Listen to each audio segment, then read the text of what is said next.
Hello, paring Dan here. Tuturo ko sa inyo ang tila, tala, sid, harta.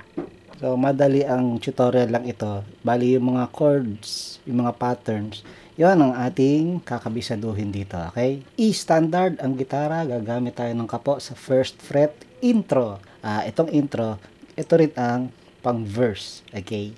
Okay, so 1, 2, 3, and 4, G, okay? G ang una-una. 1, 2, 3, and 4, and lipat, B7. 2, and 3, and 4, E minor. 2, and 3, and 4, D7. 3, and 4. Kakanta na. Di ba? Kakanta na yung verse. So, yun. Ganun lang ang strumming. Kumbaga, sabayan mo yung 4 counts ng 4 counts.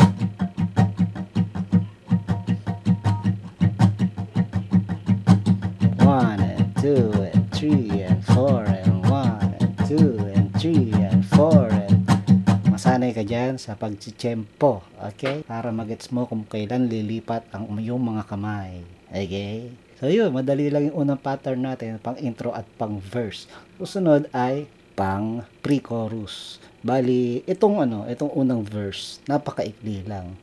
Talagang papasadahan mo lang yung pattern na G, B7, E minor, D7. And then, pre-chorus na. Ang pre-chorus, A minor, G, tig 4 counts, o A minor. 1, 2, bakit ganito? G. Okay? A minor ulit. Tapos G ulit. 3 beses kasi yan. Isa pa, pangatlo. Tapos G, and then C minor. Okay? C minor susunod. And then D7.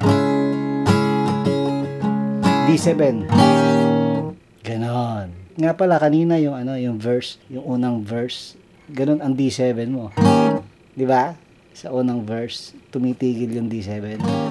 Alam mo na yan dahil gusto mo yung kanta eh. So, magigets mo na yan. Okay. So, paring doon. Ano yan? Bar chord.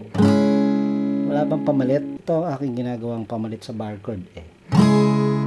Pang C minor yan. Kung kaya mo lang mag-mute. Kumbaga, dadampian mo ng balat yung 4th string.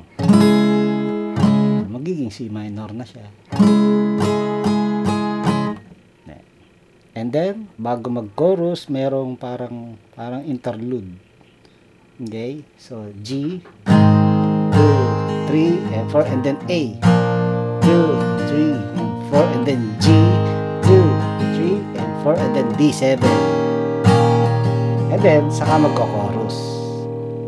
So, ulitin natin yung interlude na yan kasi pwede kang yung ginagawa na yon, may ganong style yung pagtugtog. Kung gusto nyo lang, okay, sasangatan mo. So, G, di ba? G.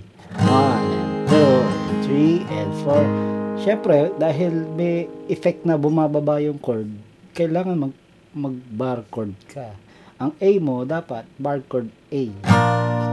So, 1, and 2, and 3, pak, pak, pak. Ganon. Pare-parehas lang naman ang gagawin na tipa. Bumababa kada fret hanggang maging G. So, kailangan alam mo yung bar chord na A, bar chord na A flat, at saka G. Okay? 1, and 2, and 3, pak, pak, pak. Nagets mo? 1, and 2, and 3, pak, pak, pak. 3, and 4, and then, D7. Ito pa, kung gusto mo dito ka talaga, hindi mo kaya mag-bar chord, pwede rin naman ganito. Di ba? Yung A mo, bababa lang na gano'n. So, okay lang. Kung sintonado yung ibang string, okay na rin. At least, napababa mo, di ba? 2 and 3, pak, pak, pak. Alright? Tala na, chorus na. Okay? So, G, ang chorus, 4 counts na G. C major 7, 4 counts. Yan, uulit ka, 3 beses yan. Yung pang-apat ay magiging C minor ang ating ating C. Pang-apat ito, C minor. And then, ang ating intro.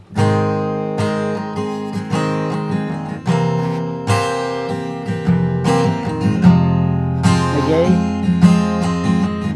And then, another verse. Itong another verse na ito ay mas mahaba. So, ulitin mo lang yung yung ating pattern.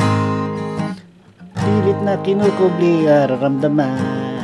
Tumigil ang paligid kayo nandyan at nalapit. Yung, gaganon yung D7. And then, uulit. Mahaba eh. Ayun lang. And then, another pre-chorus. Okay? Bakit ganito? And then, another instrumental. Yung may A.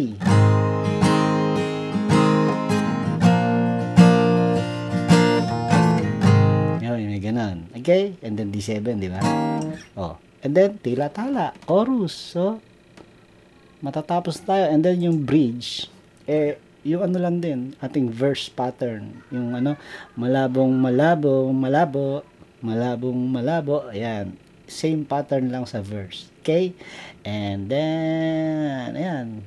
Alamin mo lang yung sequence. And then, yung tila-tala, yung huling kanta ng chorus ay wala ng C minor.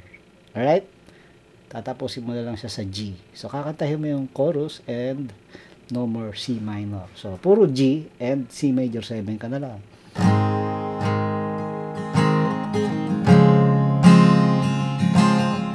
Yun lang. 3 and 4. Matatapos sa G. Yun. Tila-tala. Siddhartha. Alright? Paring Don here. Appear.